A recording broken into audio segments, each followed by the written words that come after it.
Good morning, good afternoon, everyone. Welcome to our Rotary meeting of Monday, January 31st. And I will quickly proceed to Malcolm to introduce our guest speaker. Thank you, President Don. Cuba, as you know, is the largest island in the Caribbean Sea with a population of over 11 million people.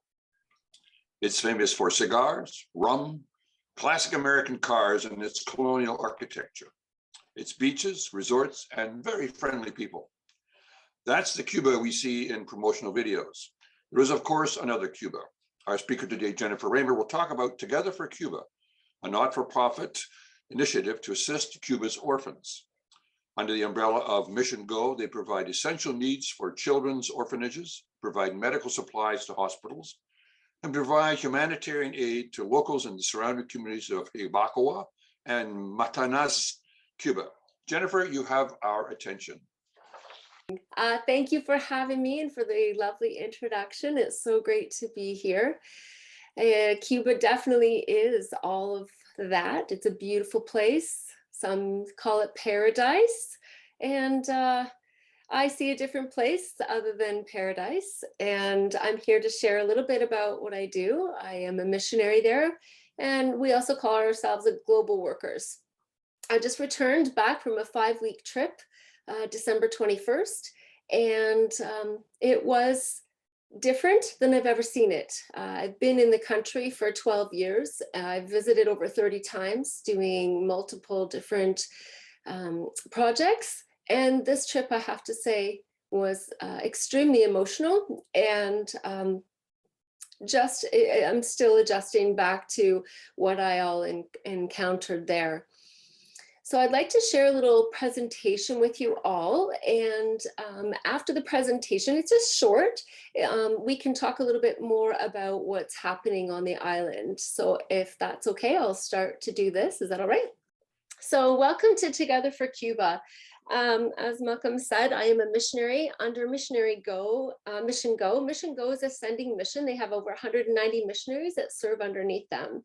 And I am the only one that serves with Mission Go with Cuba. So here's a little picture of our orphanage. We have 2 orphanages in Matanzas City. And this particular one are ages 7 to 18. And this was just a fun picture. When I was just there, we had some tourists come and visit. And so I took this group picture, and I just thought it was super fun to share. You can see the little boy there with his mouth wide open. He's pretty excited that we were back. So Together for Cuba, Cuban Children's Homes, we currently support 2 homes in Matanzas, Cuba. And the children do range in age from newborn to 18 years old.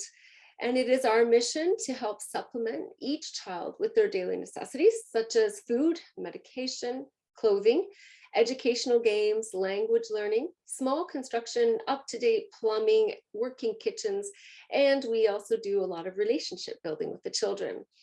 And our mission is expanding, and its outreach is to several homes across the island.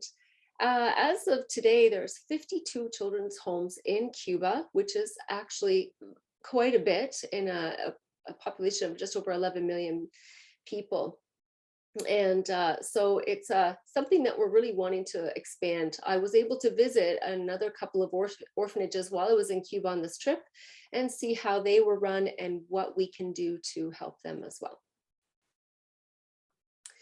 So this page is about the vision, and our humanitarian vision is to serve and assist. We do construction. We have done a back patio. We have done some small kitchen renovations, bathroom renovations, and we want to provide tangible needs, regular maintenance and supply to provide educational games, learning. And we also, like I said, we're relationship building. It's really important to specify on that and stress on it, is that relationship building, you can't just be a global worker or a missionary in Cuba and just swoop in and do the work and leave. It's really relationship is just a huge factor in all of this, both with the children and with the government.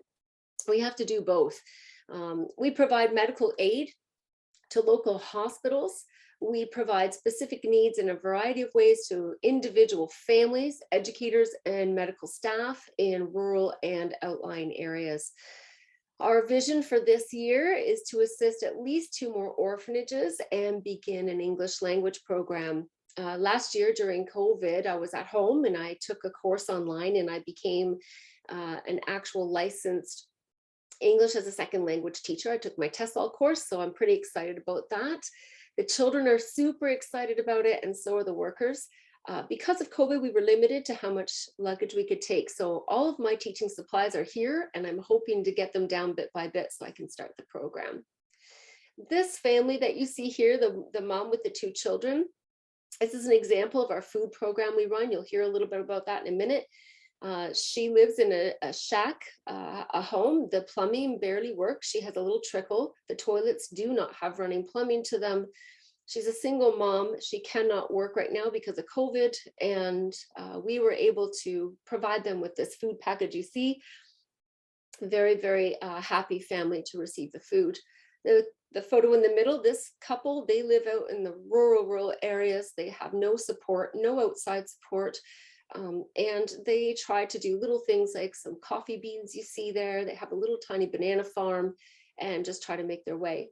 And the other woman there, she's got a little bag. And what we do is this bag is we provide medical relief program, and we bring as much we can in, and then I put in the bags individually, and we were able to deliver to over 200 families during this trip.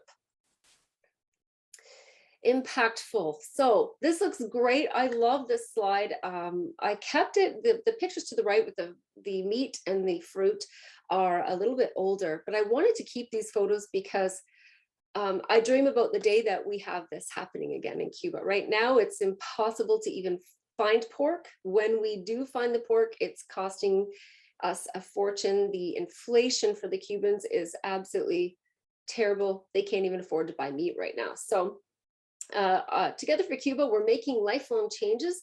We're leading with vision, wisdom, determination to show the possibility of a better world in Cuba. Through this work, our children, families are provided with daily essential needs for their health and well-being. Now, through the food program, I am able to work with farmers, and we are able to find pork. We are able to find vegetables and fruit. And as you can see this picture of the garlic and onions, there definitely is not a shortage of that in the island, but the cost of it has gone through the roof. So I love that photo as well. This whole slide, I dream that we're going to get back to this when COVID ends shortly, I hope. So change lives through the love and support of our donors. We've been able to change the lives of children in each of our orphanages. And your prayers and valuable giving offers love, provision that each child deserves. So these photos are of all of children that have been in our orphanages. The one with me with the little boy, he's been there since he's really been born. The middle one, he's been there since he's about 6. And the woman with the baby, she was raised in our orphanages. Since she was 5 years old, and she had a baby right as soon as she left the orphanage. So Together for Cuba continues to support Gracie and her child. We try to do monthly food packs to their home and small little things that they might need, like diapers. We try to get them funded so that they can provide diapers for their baby. Loving. Love is what drives everything we do. We believe every child matters, and we want to work together with people of all faiths and make this world a better place for the children and the beautiful people of Cuba. During this trip, you can see the love for the people. My heart is just so big for this country, and they are at a place that they cannot really do much to help change. And I feel like I was called to this purpose to make a difference in these lives. These children, the people, the woman that I'm holding her hand with the mask I have on, the Cuban mask, she has been in bed for 2 years without any medical assistance. And the woman that's hugging me, I love this photo. It was such an emotional moment. We brought her food, and she hadn't ate pork in over a year. And she just wouldn't stop hugging me. And this love we have is just so grand. And this sweet, beautiful girl, Dianelli's there on the right-hand side. She has something called butterfly disease, where her skin peels off, and there's no medication for her found in Cuba. Bandages are also tough. So I'm working on a project right now to make sure we help patients like her. So this is our food program I brought up. During COVID, I was trying to desperately think of a way that I could continue to help Cuba. And food was really scarce, and it just got worse, and the prices inflated. So I contacted my friends there. I knew some farmers, and they weren't able to sell their pigs. They weren't able to sell their vegetables and fruit, their eggs. So I started a program. It took us about 4 to 6 weeks. We got it set up, and now for $690 a month, we send food packs monthly to both of the orphanages. It provides healthy meals to each child and their caregivers at each home. And for $230 per month, we feed a family. Our goal is to continue to feed as many families as possible.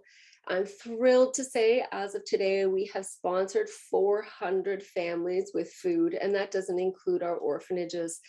It's just been such an amazing thing to see happen over this difficult time through COVID. The little girl on the left, you can see her plate. This is a common Cuban meal. You've got pork, you've got congri, which is the rice. You have fried bananas and a little bit of tomato and cucumbers, their salad. I was able to raise some funds and take the children all out for a really special meal. They'd never gone out to a restaurant like this, and it was a very exciting time. The little boy you can see at our orphanage there is carrying the big leg of pork. His face is priceless. I know he has a mask on, but the joy in these kids' faces to see food really touches your heart. I also wanted to help with medical aid. There was no Tylenol, no vitamins, no Advil. There was absolutely nothing on the shelves in the pharmacies. I experienced it myself. I went into several pharmacies while I was in Cuba over 5 weeks in different cities, and they're empty. So it was really something big. I work with Air Transat as a registered missionary with a charity. They allow me normally to take many suitcases over unlimited amounts. Through COVID, I was only allowed 1 suitcase. And so I reached out to the beautiful people of London, Toronto, Kitchener, Woodstock, down to Windsor, everywhere. And I drove suitcases to tons of tourists that were heading down, and they all took them for me. It was a huge gift. And so during the time, ongoing COVID crisis, Together for Cuba provides medication, vitamins to all the children's homes, hospitals, and individual families in the communities. We help support specific needs, including the wheelchairs, assistive devices, and many individuals in both rural and inner city locations. So I had a cry out for this little boy. He has cancer. He had nothing. He did not have enough needles to treat him. There were other specific medications he didn't have that we were able to get and bring down. The man in the wheelchair, he was desperate. He had renal failure, didn't have a wheelchair, and through a lot of support, we were able to get him a wheelchair into Cuba. And you can see the multiple suitcases of medication. On this trip alone, I was able to get 1,500 pounds down to Cuba. We also send sea containers down. So Together for Cuba, we're providing medical supplies to hospitals all over Cuba. We collaborate with the Cuban Association, Juan Gualberto Gomez of Toronto, MediCuba, and Alan Commenda. He is our big sponsor of our warehouse. And we've been able to help support hundreds of patients through donations made by various generous donors all across Ontario. So this bottom part, this is our portion of the warehouse. This is just a small portion of what we send. We've done, this will be my 3rd container experience. It's going out February 17th, and it is going into Holguin province. We get hospital beds, we get wheelchairs, and multiple medical supplies from so many suppliers. I'm super grateful. And we have a team that comes down out of Toronto. You can see there at the truck when it's full, and it's a big celebration. It takes us about 7 hours to fill the truck. And here's a little picture of me with one of the kids and the little girl in the background. How can you partner with us? You can give meaningful gifts, make a world of difference. We rely on kind and generous donations and that make a lasting impact. We believe that every child's potential is without limits, and we invite you to partner with us. And that is the end of my presentation. Wonderful, thank you. So we will open for questions now. If you do have a question for Jennifer, just use the reactions and raise your hand icon there to ask a question. Yes, please ask me. I love to talk about Cuba and the work there. So I'd love to hear any questions you have. So while we're waiting for everyone to form their thoughts, can you tell us about the most recent round of challenges in Cuba with COVID and how that has impacted things? Because most of us are familiar with some of the challenges in Cuba, and we're familiar with the challenges of COVID in Canada, but how does this all come together in Cuba? So it has been a huge challenge. I mean, one thing is that they had absolutely nothing being shipped in. So rolling out vaccines was a massive crisis. First of all, they made their own vaccines in Cuba. So that was a beautiful gift. However, there were no syringes or needles to administer any of the vaccines. They were expiring, so they ended up shipping them out to Venezuela and other Caribbean countries, leaving themselves short of vaccines. We were able to send in one of our containers 500,000 vaccines, and I know some other countries really stepped up and helped, but this was a massive challenge, was getting vaccines into the people. Another part would be that, like I said, the food shortages, there just isn't. There is no food coming into the country. It's been quite a crisis to see. And I think that it's a continued issue. And one thing that the government has done is they've implemented something called an MLC store. The MLC stores are American funding, and you have to have a specific card. You cannot shop in it with cash. It has to be American funds on a card. No Cuban can do this without outside support. And I was in some of these MLC stores, let me tell you, the prices I cannot even afford myself. One can of tomato sauce that we would buy here in our stores for maybe $1.20 was $4 US. The average Cuban now makes $40 a month. So you take that into account. It's a massive, massive issue in Cuba. These are some of the things that I'm seeing happening. You know, a lot of them have support, but most of them do not have outside support. So, and even to have to rely on outside support is humbling in itself. You know, people have asked me, how come they're not more self-sufficient? You know, what's happening in the island? Why can't they raise their own chickens and eat them, or their own pigs and eat them? I asked some farmers why this was happening, and the answer is there's no food to feed their animals. So, you know, eggs, for example, you've got these chickens running all around your farms. Where's the eggs? We went into where the chickens were. They showed me an egg that had been laid. It's about this big around, and it's soft because there's no calcium in the food. They're eating scraps off the ground, whatever they can find. So they're not plump enough to eat, and the eggs are not viable to have. So these are some of the big issues I'm seeing. We've got food. We've got shipments of coming in of everything, including medication. You know, these children are sitting in hospitals with cancer, and they're not having even needles to administer any medication if there is some there. It's a massive problem. And for any of you that know Cuba, their medical system is phenomenal. The doctors are so well trained. You know, they send doctors all over the world to support and help, yet they cannot have the supplies even in their own country. So these are the big problems I'm facing. Keith, you have a question? Does Cuba continue to be an embargoed country by the United States? And if not, when did that end? And has the change in the embargo status helped or hurt Cuba in any way? Yes, Keith, that's a great question. And you're right. It is still embargoed by the United States. And during Trump's reign as president, it was even more restricted. And there's been continued problems in that way. So there is nothing coming from the United States. The embargo still stands strong. Do their communist cousins in China help them at all, or is that just outside the reach of China? I know China plays into politics of Venezuela a bit. You're right. China does still support some things to Cuba. They are importing some things into the country, but it's limited. I'm not sure why that is, but it is still limited. But I do see some things come in from China. I did see some syringes were sent in. I saw a little bit of food coming in, not enough to feed the whole country. I also know that Russia is involved with Cuba, and their ties are a little bit more right now. They're allowing the Russians to come back in and do tourism.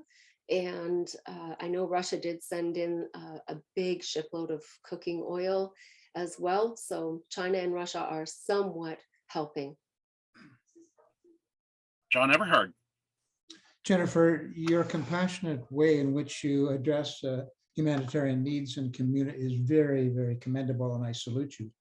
You're talking to a club that's had quite a bit of experience in containers and working with poor countries. We're lucky in that we have a network of Rotary clubs around the world that we can partner with. In Haiti, for example, we've had a lot of interaction with the Cuban doctors who facilitate medical supplies and work in the hospitals, small rural hospitals in that country. You would be familiar with that. The structure becomes important. The way in which you ship your containers, the way in which you deal with customs, the way in which you deal with on-the-ground suppliers and helpers would be important for you. Can you tell us a little bit about the structure of your organization and how you facilitate the good work that you're doing? Sure. In regards to sending medical supplies to the country, we have to work alongside MediCuba and MINSAP. So in collaboration with the Cuban Association Juan Gualberto out of Toronto, we arranged the containers to go. They have been actually really helpful with us as the two organizations that we're working together. We are not having to, I guess, you know, when you send a container, you're looking at quite a bit of money, whereas MINSAP and MediCuba are coming halfway. So the Cuban government is sponsoring half of what we have to pay for the container to go. It's received into Havana. We do ask for permits into specific provinces and cities, and at which point then we hear back from Cuba and they, yes or no, they let us know sometimes where it's going to go, but it has been very successful. Like I said, this is my third container going out. The last container that was received in, I work in Mayabeque province, and I had asked the Cuban government to specifically help 2 hospitals in Mayabeque. I was permitted 40 boxes to each hospital, which I allocated to go.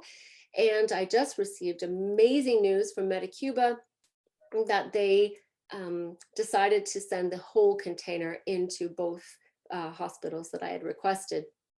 The relationship that we have with MediCuba has been successful, and I'm very thrilled to say that 100% of our containers have been received into all the hospitals.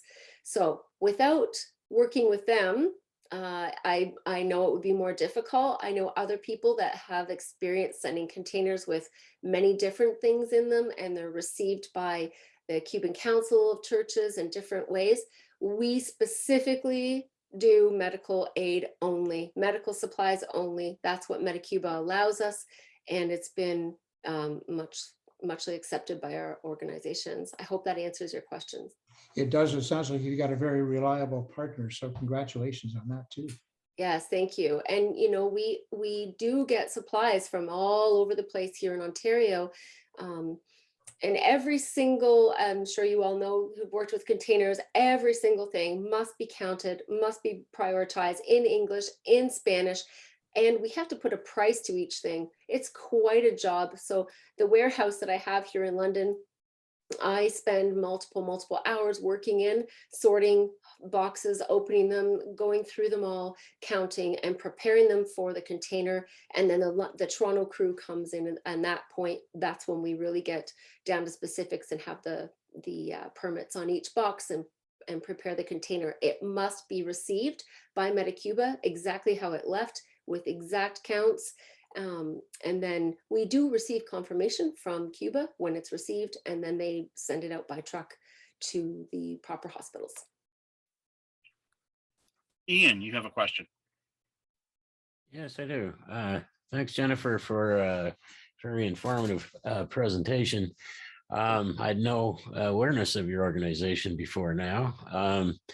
I was just on your website and was looking at some of the fundraising asks that you have, and noticed that, for instance, the one that is supporting Cuba's maternity wards says $0 raised to 5,000. I'm just wondering, that must be something that needs some updating. And some of these other ones where you're listing goals, like $5,000, I wouldn't think would go very far. I would think that you would probably need a lot more than that raised on a annual basis. What do you say, what do you say about that? You're right. You're right. It does need to be updated. And since I've been back, what happened with the maternity ward is I was really, really personally touched by this. A very dear friend of mine, I've been friends with them for 8 years. They tried to have a baby, and they got pregnant finally. And they called me crying, saying, there's no stitches for my C-section. There's no needles for my IV. There's no catheters. There was absolutely nothing. So I had put together before this trip, and I brought down 10 maternity packages, C-section packages specifically. So I need to update that because it's something that I'd like to do. The maternity ward needs this, and I can't always just get it donated. Sometimes I need to put funds in there.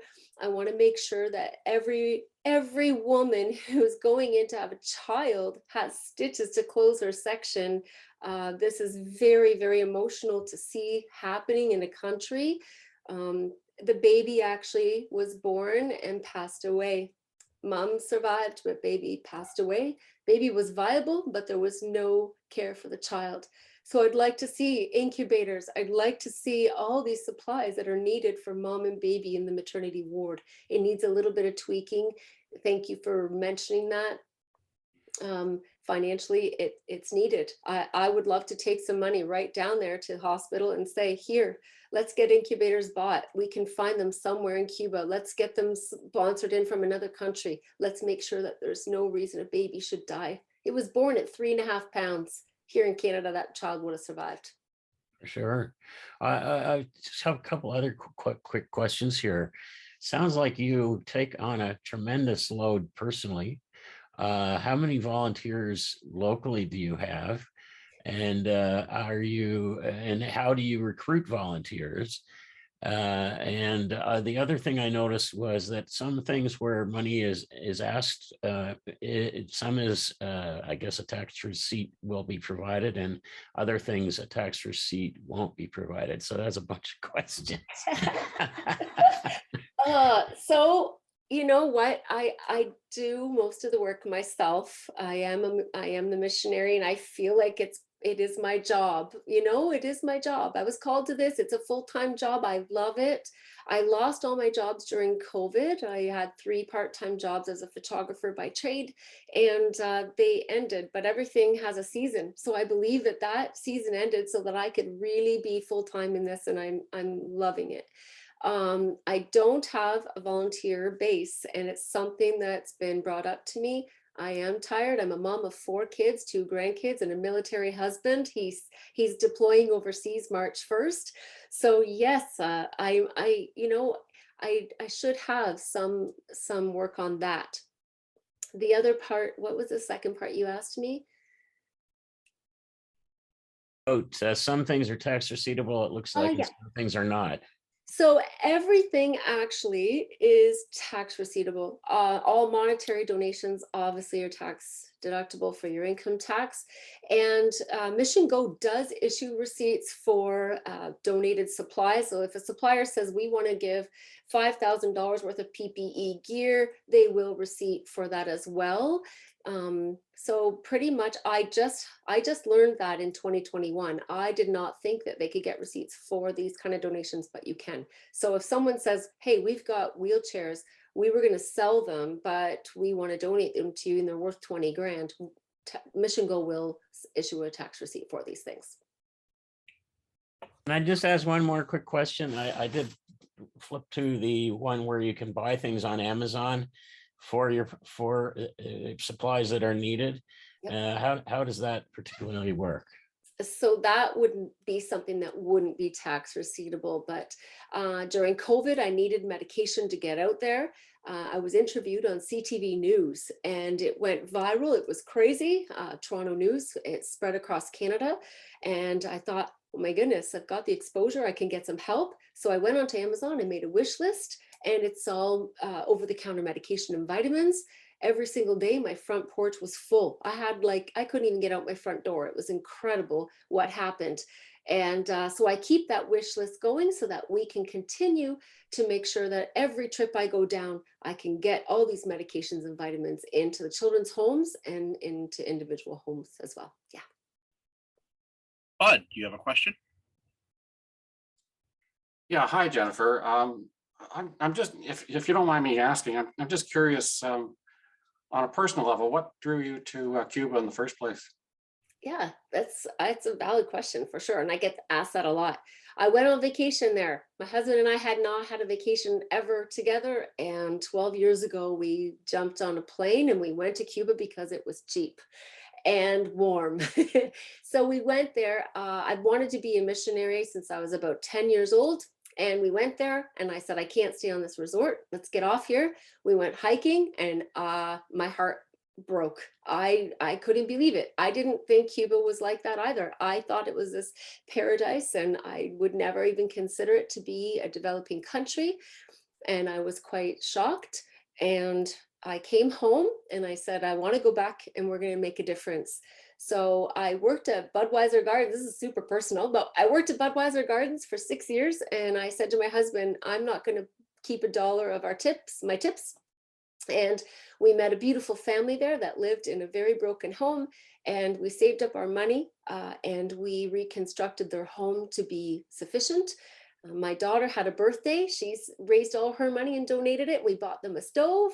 And my love has just grown since then. And I've met so many hundreds and thousands of beautiful people who are hurting. And I wanted to make a difference in a country where these people, they will have nothing, absolutely nothing. And I'm sure this happens in other countries too. But for me, it was Cuba.